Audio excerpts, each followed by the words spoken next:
la dépendance affective est la position risquée dans laquelle on se place quand on est dépendant affectif dans une relation. Bonjour à toutes et à tous et bienvenue. Si vous ne me connaissez pas, je suis Esther Valentin, votre coach spécialisée en vie sentimentale. Et comme je vous l'ai dit, ce titre est un peu long. Ce titre, en fait, déjà en dit long parce que le sujet est complexe. La dépendance affective a des effets assez dévastateurs sur notre approche des relations.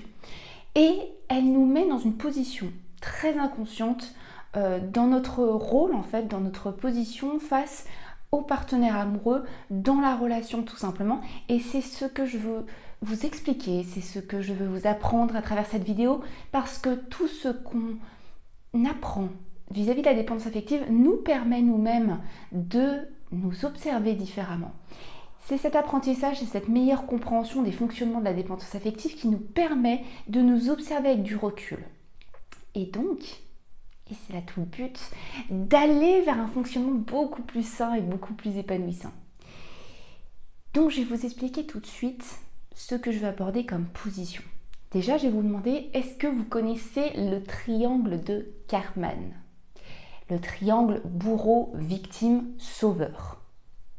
Si vous ne connaissez pas, n'hésitez pas à vous informer un petit peu plus, allez voir sur internet, il y a beaucoup d'informations sur le sujet et c'est extrêmement intéressant parce que dans tous les cas, on va devoir regarder ensemble comment ces trois profils se retrouvent énormément dans la dépendance affective.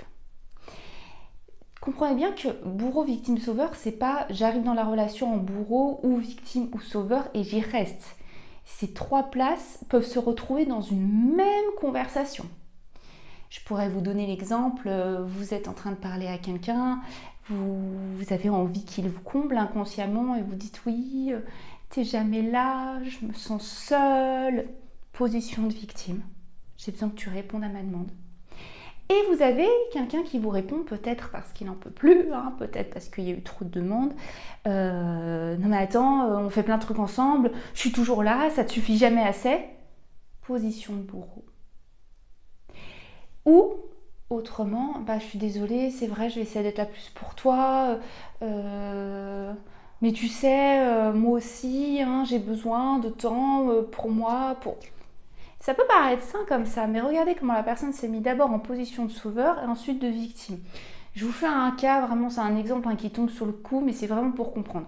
Retenez bien la position de sauveur, je veux sauver l'autre, je veux répondre à ses besoins, je pense que c'est mon rôle. La victime, elle, est dans cette attente de combler son besoin et la victime va ressentir ce rôle de bourreau auprès de l'autre dès qu'il va être constamment... Le bourreau va en fait se repositionner en ne répondant pas aux besoins et souvent dans l'agressivité par épuisement. Et là, la victime va devenir extrêmement victime. Et on peut même avoir le sauveur qui devient vite bourreau. Parce que cette position de sauveur, je vais vous expliquer un petit peu mieux dans cette vidéo, dans la suite de cette vidéo. Mais à force de sauver l'autre, d'être extrêmement entreprenant pour l'autre, on va se retrouver soi-même en position de victime. Parce que l'autre est ingrat, avec tout ce que je fais pour lui, tout ce que je lui donne. Et il me rend rien. Alors que ça fait peut-être des années, des mois, des semaines qu'on est sauveur à essayer de donner, de s'investir, de s'oublier. C'est notre faute personnelle finalement. Mais on a fait ce fonctionnement inconscient. Donc on a été sauveur, mais à force de sauver sans recevoir, on voit une telle ingratitude parce que oui, on mesure à l'échelle de ce qu'on a donné et non pas sur une échelle saine. Et donc, en mesurant à cette échelle, on se met d'un seul coup dans cette place de victime et on en devient, avec toute cette frustration que ça engendre, dans notre communication avec l'autre, on devient bourreau. Tu fais jamais rien, t'as vu tout ce que j'ai fait pour toi et tu me rends rien. Voilà comment vous pouvez très vite vous déplacer dans ce triangle. On parle d'amour immature quand on est dans ce triangle malheureusement et pourtant on est, je vous rassure, très nombreux en tant qu'être humain à le faire malgré nous, mais il y a des fonctionnements ou des conversations où on va se placer comme ça malgré nous et il y a vraiment le fonctionnement bourreau, victime, sauveur plus ancré et celui-là il est extrêmement nuisible. Donc le piège c'est vraiment de mélanger quand on est dans la dépendance affective amour et envie de sauver l'autre. Vous allez voir, on va aussi retrouver la position de victime et je vais vous parler de la position de sauveur d'abord. L'autre qui se place en victime. Pour être sauveur, il faut trouver une victime. Ça, c'est génial. C'est top, je vous assure, tout le monde peut trouver cette position, tout le monde peut trouver sa victime. Victime, vous avez compris, c'est pas victime quand je vous parle de manipulation, etc.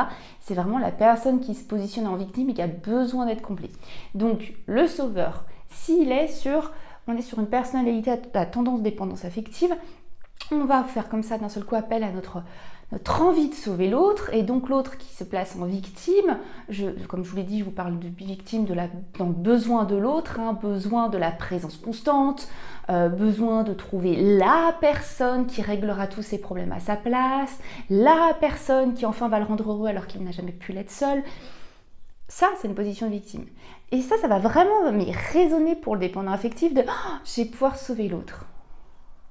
Et cette position, ce rôle de sauveur, pourquoi elle est si attractive pour la dépendance affective? Parce qu'elle est tellement enivrante. La dépendance affective, elle nous fait penser qu'on n'est pas assez pour être aimé. Encore une fois, je peux vous dire, ça peut être un stade très inconscient.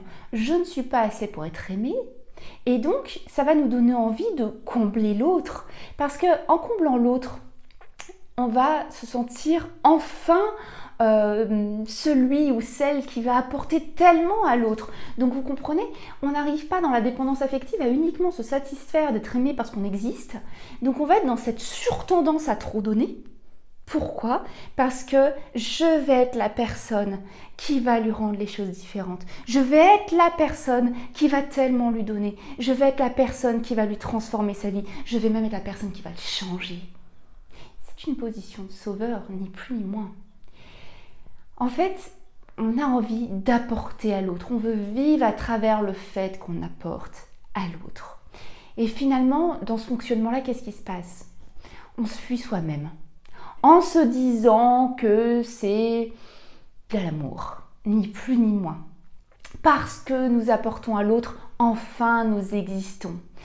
Mais derrière ça, il se cache qu'on est tout simplement encore en train de se fuir et de s'occuper de soi.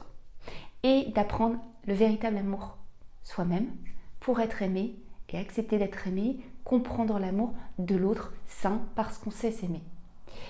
Et donc pourtant, je ne cesserai de le redire et je vous le dis haut et fort dans cette vidéo, et pourtant l'amour ne se construit pas par ce que nous donnons, ça ne se construit pas sur ce que nous apportons à l'autre, mais simplement pour ce que nous sommes.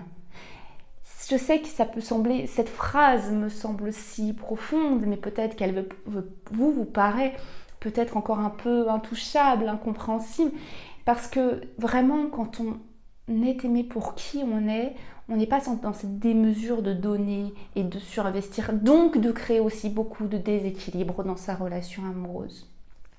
La dépendance affective, elle se concentre sur le faire. Qu'est-ce que je fais pour l'autre? Qu'est-ce que j'ai fait pour l'autre? Qu'est-ce qu'il va faire pour moi? Et non l'être. Qui je suis? Qui est l'autre? Et un être, je vous assure que c'est beaucoup plus complexe. C'est beaucoup plus profond. C'est des valeurs, c'est ce qui est important pour lui. Et c'est pas uniquement ce qu'il fera pour vous. Et vice versa, ce n'est pas uniquement ce que vous ferez pour l'autre. C'est aussi ce que vous allez faire pour vous. Ce qui vous compose, c'est aussi ce que vous faites en dehors de la relation. Mais on l'oublie avec la dépendance affective. Et la victime dans tout ça, parce que je vous ai dit que j'allais aussi vous parler de cette position de victime. Eh bien, quand on se met dans cette position de victime, vous l'avez compris, quand on trouve enfin son sauveur, parce que la dépendance affective nous met aussi dans cette position qu'elle adore, c'est vraiment se dire « l'autre va enfin me combler ». Je vais enfin être heureux parce que je suis en couple, parce que l'autre est arrivé. Et donc cette victime, elle tente désespérément de se combler par ce que lui apporte l'autre, en vain, parce que c'est insatiable, parce que c'est pas par là qu'on se comble, parce qu'en plus on est dans un puits sans fond en fait à essayer de remplir, parce que ce n'est pas le bon puits qu'on essaye de remplir. Donc en vain, on essaye de se combler par l'autre en tant que victime. Et ce déséquilibre, le gros risque de tout ça, parce que je vous ai dit que c'était une position très risquée ce fonctionnement, peut durer des années, je vous assure, c'est qu'ils prennent fin violemment, ce fonctionnement.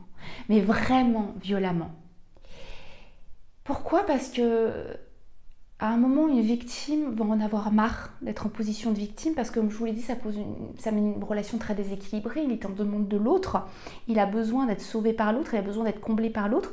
Et soit la victime, d'un seul coup, en a marre de cette position et d'un seul coup, quand elle va vouloir rééquilibrer les choses, mais changer le fonctionnement qui a été ancré depuis un moment, je vous assure, ça ne se fait pas comme ça. L'autre ne va pas suivre. Il va avoir l'impression de perdre tout ce sur quoi il a fondé qu'il existait. Mais c'est moi qui t'apporte, mais tu as besoin de moi. Mais c'est moi qui te donne tout ça.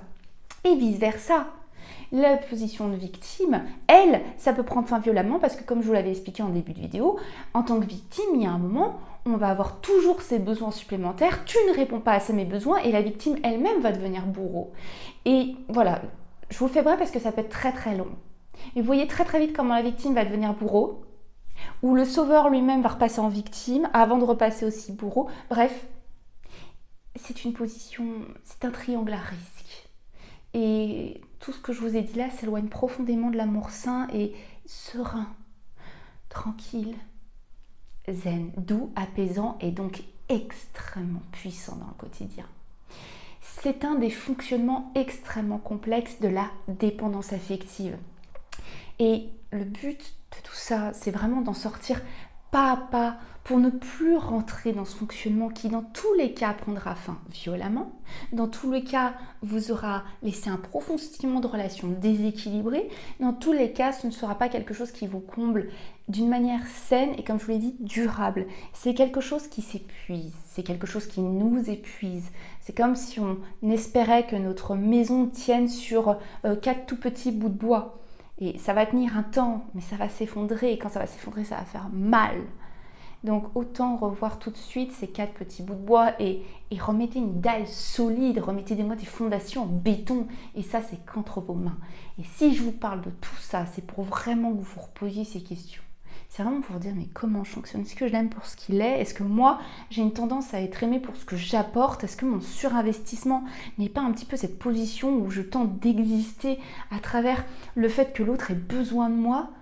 Ou est-ce que je l'aime vraiment dans cet être entièrement indépendant qui pourrait vraiment vivre sans moi? Mais je me sens quand même rassurée par là. Et là, on serait vers un amour beaucoup plus sécure. J'espère vraiment que cette vidéo vous a plu. Vraiment. N'hésitez pas à regarder dans la barre de description juste en dessous. Je vous ai mis un petit book sur le sujet, une petite pépite pour pousser le travail plus loin parce que vous le comprenez, la dépendance affective, c'est pas juste j'ai besoin de l'autre. Vous voyez à quel point il cache des rouages très complexes. C'est un travail qui demande réflexion, c'est un travail en fait en première étape d'observation pour ensuite le transformer, ce fonctionnement. D'accord?